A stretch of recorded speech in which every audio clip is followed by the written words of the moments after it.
Hello लोगोफोर, आङो बिश्व मौसुमि राजा इउटुब चेनेलाव आं नोंथांमोनखौ बयखौबो बरायबावबाय। लोगोफोर, दिनैनि बे भिडिअ'आव जों जोंनि भारत हादरनि इन्डियान रेलवेसआव बाहायजानाय गासिबो रोखोमनि साइन बर्डनि सोमोन्दै सावरायगोन। आरो नोंथाङा जोंनि भिडिअ'खौ दिनसो नायसनदोंब्ला भिडिअ'खौ लाइक खालाम, चेनेलखौ साबस्क्राइब खालाम आरो लोगोसे बेल आइकनखौ थुनानै ला।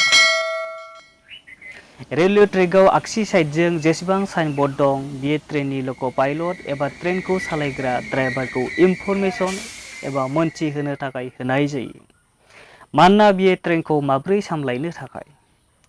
साइन बर्डनि मोनफ्रोम सिनानो गुबुन गुबुन ओंथि फोरमायो।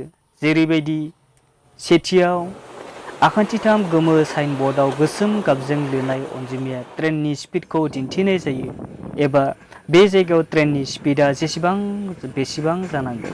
आखान्थिथाम निला साइन बर्डनि गुफुर अनजिमाजों लिरनाया राजधानी आरो शताब्दी ट्रेननि स्पिड लिमिटखौ बुंनाय जायो। गोमो गाबनि दुलुर बर्डआव गोसोम हांखोजों लिरनाय T/P आरो T/G टार्मिनेशन इन्डिकेटर बुंनाय जायो। बिनि ओंथिया बेनो जायोदि बे बर्डखौ बारलांनायनि उनाव ट्रेनखौ गावनि खारनायनि स्पिडखौ फोजोबनो होनाय जायो, थामहिनबा ट्रेनखौ गावनि फुल स्पिडआव सालायनो हासिगोन।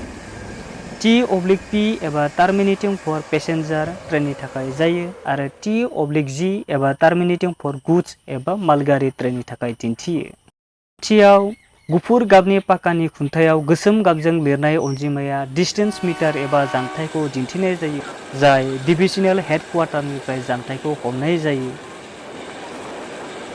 गोमो गाबनि बेबायदि स्कुवेर बर्डआव गोसोम हांखोजों W/L एबा हिन्दीआव C/फा लिरनाय साइन बर्डआव नोंथाङा नुबाय जानांगौ।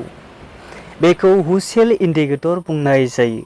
W नि ओंथिया जादों हुइसेल आरो L नि ओंथिया लेभेल क्रसिं।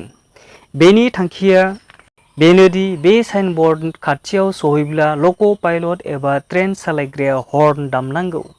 हिन्दीआव C/फा नि ओंथिया जादों सिटी बाजाओ आतंक आने वाले हैं।